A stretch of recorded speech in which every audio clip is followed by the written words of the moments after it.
It's the end of a busy day. You just saw 30 patients. Instead of heading home for dinner with your spouse or playing with the kids, you now begin your night job charting. Charting is critical and necessary, but it steals your focus from your patients, eats away at your time with your family, and keeps you up at night. The burden of always having another chart to complete drains every clinician. Freed is an AI medical scribe that makes charting go away. Freed listens, prepares your notes, and writes patient instructions for you. Charting is done before your patient walks out of the room. Wait, because it gets better. Freed learns your style over time, just like a human scribe would, except that it will never quit on you. Freed is loved by 10,000 plus clinicians from every specialty. It is HIPAA compliant, takes 30 seconds to learn, and costs only $99 a month. You can try Freed for free right now by going to freed.ai. My listeners can use the coupon code PGD for $50 off the first month.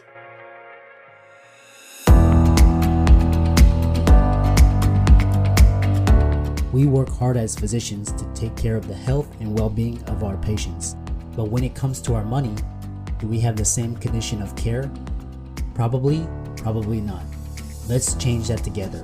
Welcome to the Financial Freedom for Physicians podcast, where we'll fight and advocate for your financial literacy. As always, I'm your host, Dr. Christopher Liu. Thanks for being here. Let's jump into the show.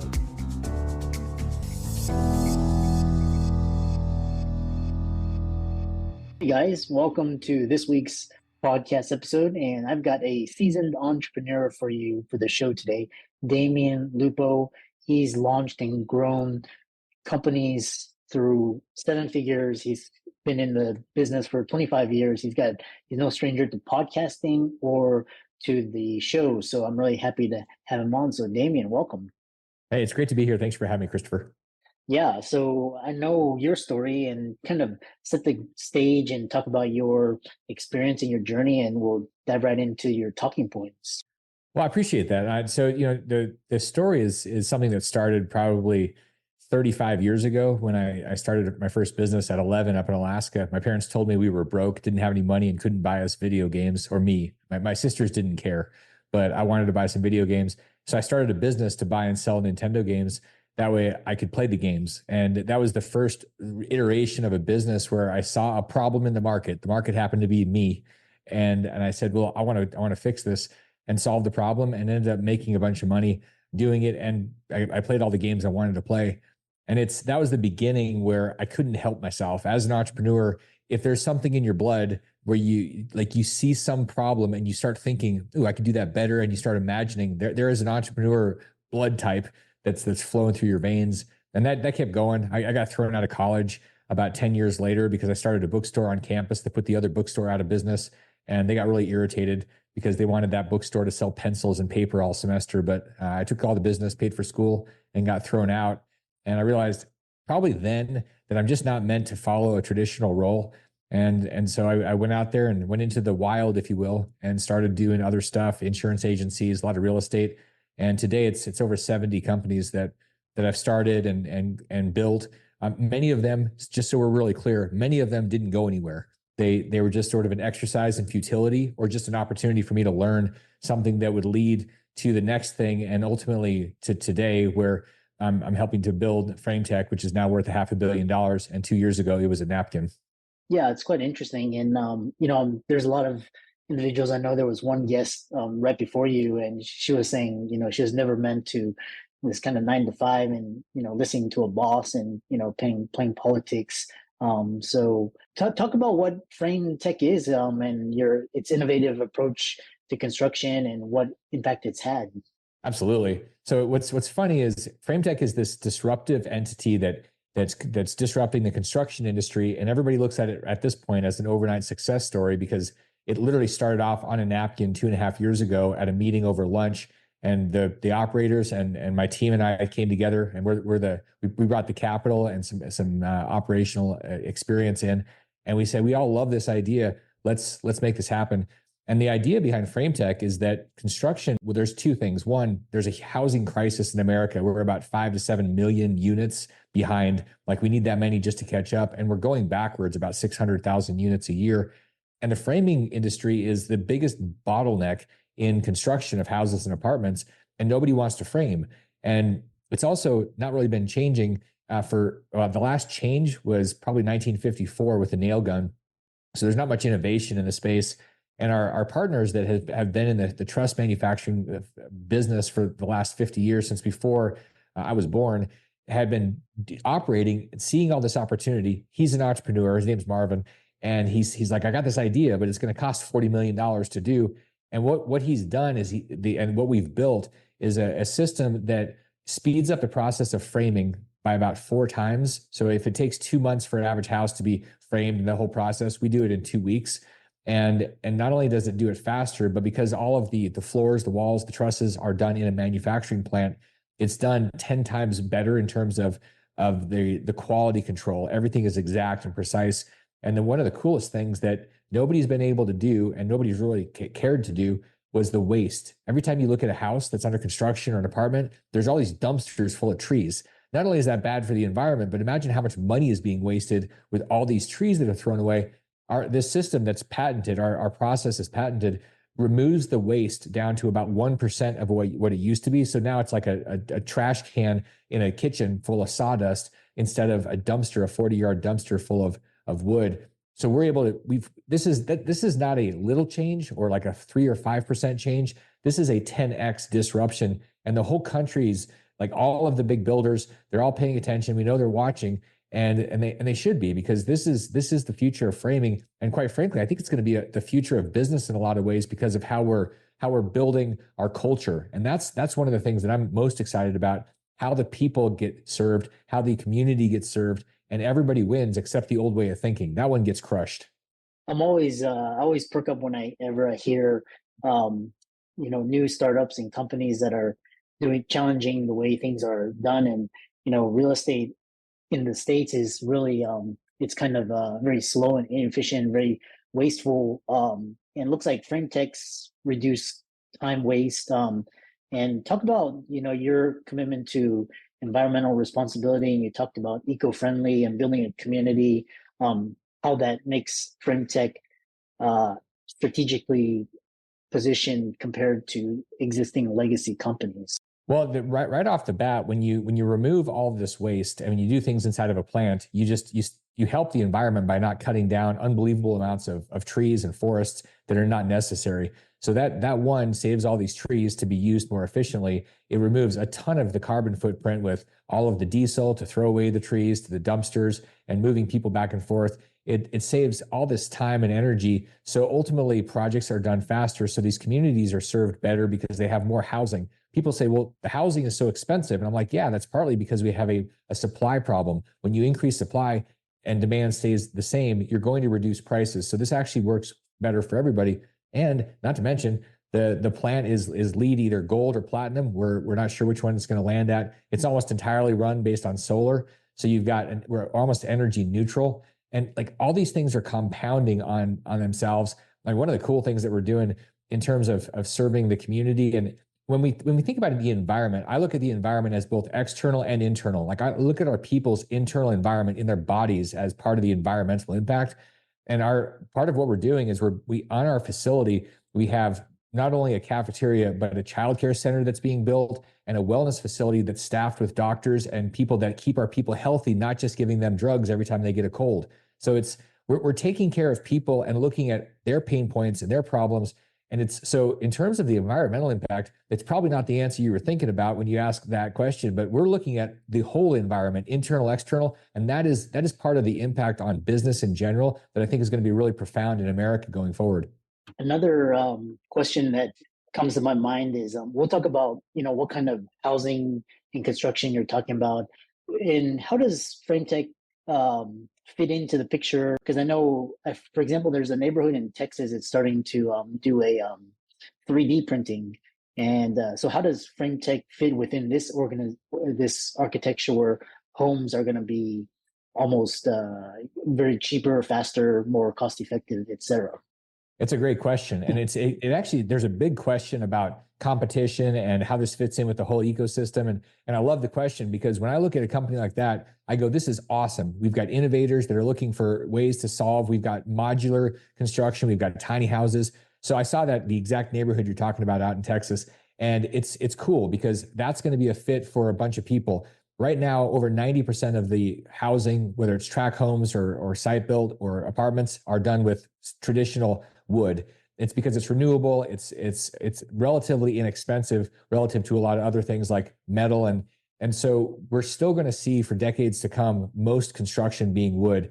What we know is that we need more building, and so whether we have 3D or whether we have tiny houses or whatever these things are, we need all of them. And one of the things that somebody brought up on social media, they were talking about this community. They said, this is great as long as you never need to remodel. And that's kind of one of the things about a 3D printed house, because it's done in a really cool way, but you're not going to change it really. Like changing a 3D printed house that's done with polymers and concrete, that's not something that's going to be remodeled, and not very easily. It's going to be very difficult. So that was one of the things that is very different. But I love it. I hope that they succeed wildly and that they spread these things. Just like if sometimes people say, well, what if somebody builds another plant? Because we have hundreds of millions of dollars of investor money in this project. And one of the concerns investors have is, well, what if somebody rips this off, or they do something next door? And my response is, if you had 100 of these plants go online today in America, you still wouldn't solve the problem. I look forward to having everybody that's out there trying to help solve this problem. So it's very cooperative. Like we have our stuff patented, our process,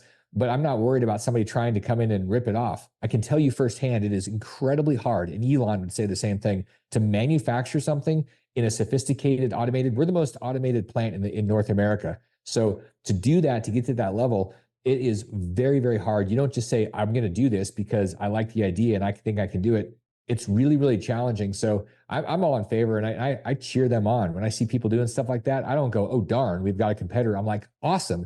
They're helping to solve this big problem we're all working on. Forget the burdens of tenants and toilets. Equity Multiple simplifies your investment journey, letting you invest passively embedded, professionally managed commercial real estate. Only 5% of reviewed investments reach Equity Multiple's platform, with our asset management working on each from funding through exit to maximize your returns.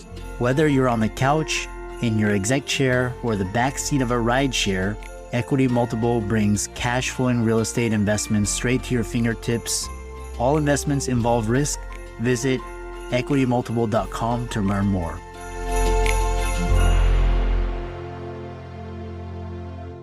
Yeah, and a follow-up question to you is, because you talked about competition, and I have a good friend from college.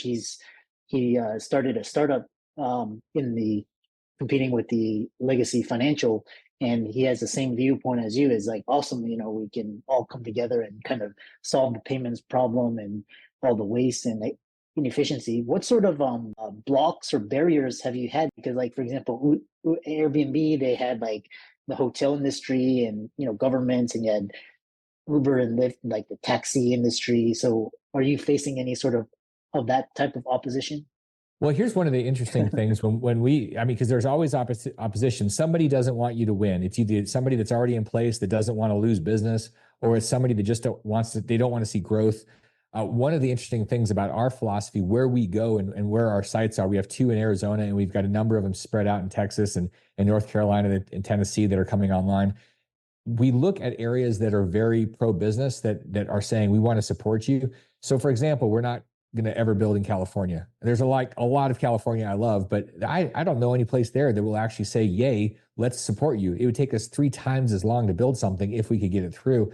Where we're at, when we had regulations and red tape that would normally take 6 weeks, it would take us 2 days, because the mayor and the political structure is so excited about what we're doing. Because one, we're creating real jobs, not just another Starbucks that's a service job, but these are core jobs. Each plant has a couple hundred core jobs, and that results in about 1,000 to 2,000 net jobs that get created. So these environments, especially rural areas, a lot of people want to live in rural areas, but a lot of the jobs that they used to have there aren't there anymore. They're going into in dense cities where a lot of people just don't want to live.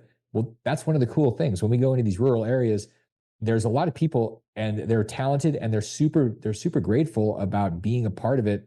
So we get a lot of tailwinds, a lot of support. And so our model is specifically to be in places that are not as dense, that there aren't these type of opportunities, and people are flocking. They're literally coming to us and saying, I want to be a part of the winning team. You're the winning team. And that feels really good. So the barriers are primarily political and these areas, these cities, but they're, the competition. One of the things that's going to happen, and we've noticed it a little bit. There's skeptics in the environment where they're saying there's no way you can do what you're doing, and they always say that. Like they said that to Elon. There's no way you can and he was crazy until he did it. And so as our plant is being tested and we come online in the fall of 24, all of a sudden the skeptics are going to be quiet. They're going to be muted because the proof is in the pudding. And that's probably the biggest issue that is like looming. But the reality, you always have people that are trying to tear down the other successful people to keep them at their same level. And we're too busy building it, so we don't really give a crap. Yeah, spoken like a true entrepreneur. And every time I look at American business, the government's always there to have their hand in it or kind of extract something or destroy it or control it. For the entrepreneurs out there, it's not for the faint of heart. You're gonna go through ups and downs. And so what advice can you offer for those who are struggling or just start, their startup, kind of hit a roadblock, they got to solve these problems. What advice do you have for them? So I have my favorite creature on earth, at least my most interesting, exciting animal. You've probably seen the video on YouTube of the honey badger. And I love this thing. The video's been seen by like 20 billion people or something.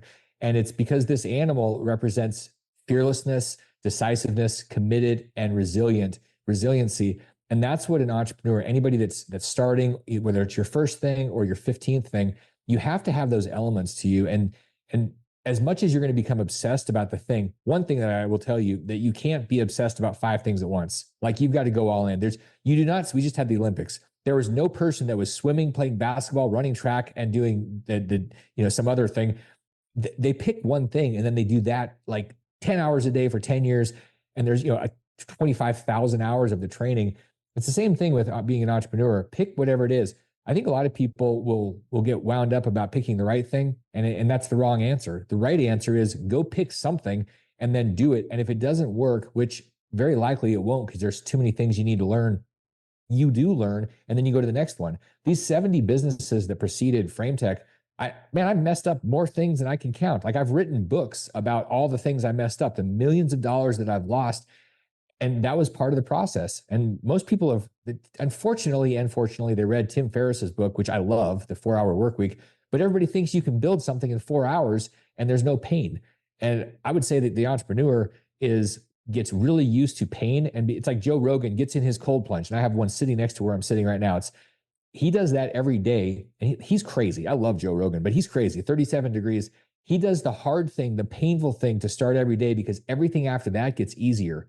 And I love that philosophy. As an entrepreneur, find something that's painful and put it into your rhythm to start your day. And then when you get your teeth kicked in and people are yelling at you and people are quitting and all this other stuff and people are suing you and you're like, oh, well, I already froze everything off at 6 a.m. today. So how hard could it be? And that's the approach you have to have. If you want it to be warm and cozy, you're not in the right thing. I mean, if you want it warm and cozy, go work for the government because then you get paid whether you do anything or what. It doesn't matter.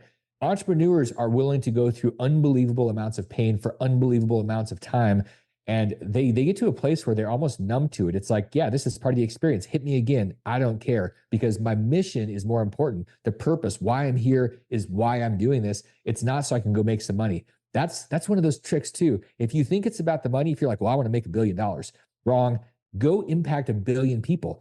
FrameTech is going to impact hundreds of thousands, if not millions of people over the next decade. And so what happens when you impact that many people? You end up creating things that are worth billions of dollars. The billions of dollars is not the focus. The impact is, and that's what every entrepreneur should be thinking about. What's the impact? How do I make it bigger and more meaningful? Yeah, you and me, we share similar sentiments to government and bureaucracy and just kind of legacy. How can people find you and find out the work that you're doing and check out your social media, et cetera? The best place to find me is FrameTech online, frametech.com. You can see what we're doing. There's videos of the cool stuff, and I share a lot of that stuff on LinkedIn, and you can ping me personally on LinkedIn. I think what's cool is if you go to FrameTech, no matter whether you're like, that's cool, or I want to invest, what I think you're going to learn is what you're going to see is a model for business. You're going to see a model for not just construction, but for how to operate and what it's like when something is so passion focused and purpose focused. And so it gives everybody a model for whatever they're going to do. And so I've found that it's really useful, no matter whatever you're doing, just seeing what maybe you could do that's more inspiring. And we need people to be more inspiring and more mission and more purpose focused than ever before. And so hopefully this will give everybody a little bit of that. And I'd love to hear from people that see it. And I appreciate you having me on here. Yeah, I really enjoyed this conversation and love your energy and your passion, your enthusiasm. Spoken like a true entrepreneur. You've been through it all. For the audience, be sure to give Damion socials a like and follow. Check out FrameTech, see what they're doing. And thanks so much for coming on. As we wrap up, Freed AI is here to free you from medical documentation. HIPAA compliant, it takes 30 seconds to learn and is incredibly affordable. Join the movement to eliminate clinician burnout. Visit freed.ai and improve your lifestyle.